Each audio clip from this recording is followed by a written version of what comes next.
asking questions. Looking for answers. Here's more of Montreal Now with Aaron Rand and Natasha Hall. Welcome back. David Heurtel in for Aaron and Natasha. Air Canada and WestJet occupy over 3/4 of the Canadian aviation market. It's something that many find troubling, as the prices for flights will most likely be set by the two companies without much of a fight. It has gotten so bad that our next guest has found out that it costs more to take a flight from Montreal to Sept-Îles than it is to go from Montreal to Paris.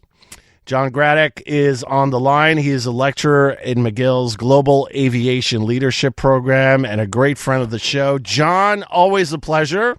My pleasure, David. Okay, so how do you fight this type of duopoly? By bringing in more competition. And is there any type of will to do this right now? Yeah, I think there is. I think that, you're seeing in Canada the dynamics of the open market and the impact of of COVID really has generated a number of new carriers showing up in the Canadian market with cheaper airplanes that were available during the pandemic. And you also have a new carrier that's decided to take some different strategic direction, and that's Porter. So you have Lynx and you have Flair that started up in the last couple of years with some cheaper airplanes, and now you have Porter bringing a new type of aircraft into the Canadian marketplace. And so you're getting a lot more capacity thrown out by these carriers. The problem is the routes that they're flying with these airplanes are the same old routes that Air Canada and WestJet are flying, that have lots of passengers and lots of frequencies on them. So everybody wants to fly Toronto-Calgary or Montreal-Vancouver, or maybe even Toronto-Halifax. But nobody wants to fly Sept-Îles. Nobody wants to fly North Bay. Nobody wants to fly Bagotville or Val-d'Or. And that's where the problems are going to start to appear, that the gap in those fares will start to get bigger and bigger. So explain me the landscape in terms of how big, how powerful are these two companies? I mean, Air Canada and WestJet. I mean, in terms of Ottawa, the lobbyists, because I could ask you a lot of questions about the Competition Bureau and trying to have some legislation here, but it never gets anywhere. So how big of a chunk of our economy do they represent to have so much power? Because it doesn't seem that anything is being done to modify the way they offer service. We keep having the same conversation about the poor quality of the service. And we've had all these stories over the past few years about how the prices are basically dictated by these companies. So how big are they actually? Oh, they're the 900-pound gorillas in the Canadian marketplace. The next guy down is probably about a 45-pound chimp. So these guys have really got a lot of market muscle, and they fly their MPs back and forth to and from Ottawa. And the MPs know that these two carriers are the lifeblood of their services to and from Ottawa. So it's they have a lot of influence. They pay lots of taxes, and they pay both corporate taxes as well as fuel taxes. Air Canada's got 240 airplanes, and WestJet's got 180 airplanes, and the next guy down the totem pole is probably Porter with about 40 or 50 airplanes. So, and you got Transat with about 45 airplanes. So, there's a significant gap between the Air Canada WestJets of this world and the next lowest guy down on the totem pole. So yeah, there's a lot of muscle. There's a lot of political weight. There's a lot of jobs. You got 40,000 jobs in Canada. 40,000 between Air Canada and WestJet. So that's a lot of employment. Indeed. So that gets you a lot of attention in Ottawa for sure, and in the province where they're set up.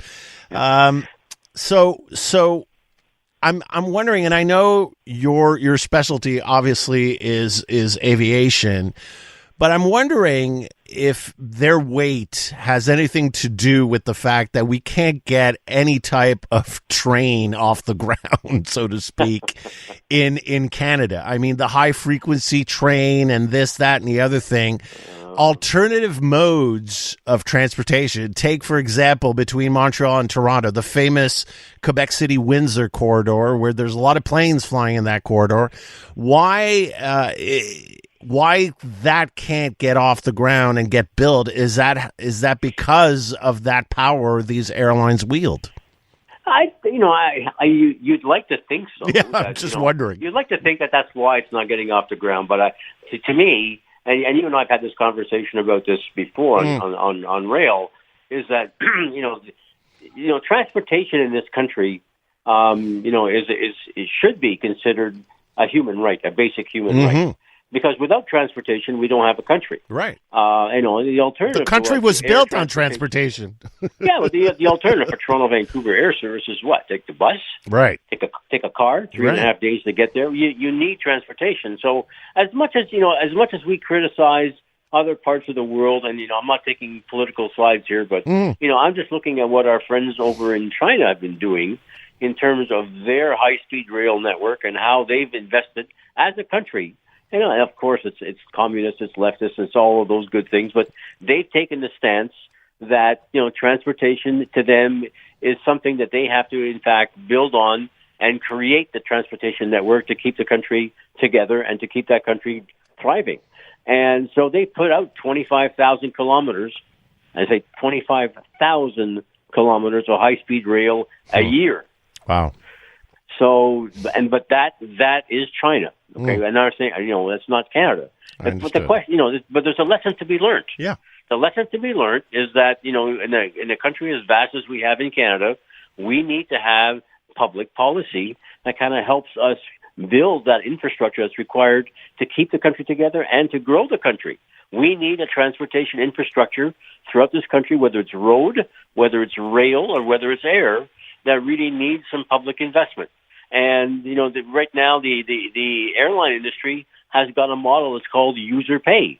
And the only people that invest in the airline industry are those who, in fact, use it. And that's been a decision made by you and me as Canadians by supporting the governments who've made that policy in place. So the question now becomes one of saying, if we really want to, in fact, invest in, the Canadian infrastructure and the Canadian body, we have to basically move to an infrastructure investment strategy that is funded by Canadians, not necessarily by those who actually use it. And who actually owns Air Canada now, or WestJet? I mean, these are they publicly traded companies now? I think Air Canada is, right? Yeah, Air Canada is publicly traded, so you and me can own shares in Air Canada. WestJet is owned by Jerry Schwartz and the Onyx Group out of Toronto. They bought Onyx about 4 or 5 months before the pandemic, and they paid a few $1 billion for it. If they had only waited a few months, they would have gotten a heck of a deal. But they bought it. They're owning it, and you notice that what WestJet's doing now is really consolidating its environment in Western Canada. They've abandoned Montreal, Toronto, Ottawa services. They've gone to really beef up their services out of Calgary, going to Reykjavik, or going to Seoul, South Korea. So they're really building, their Fortress Calgary or Fortress Alberta.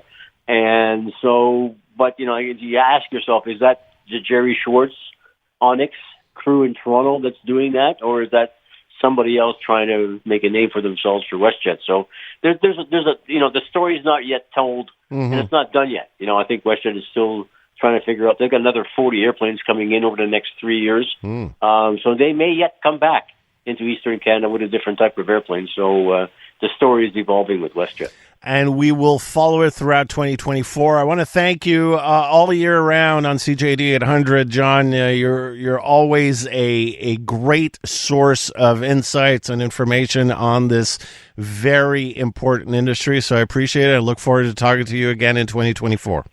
And my pleasure, David, and it's always a pleasure to contribute to the CJAD banner, and wish everybody a very, very happy and prosperous new year. All right, all the best. John Gradek, lecturer at McGill University's Global Aviation Leadership Program.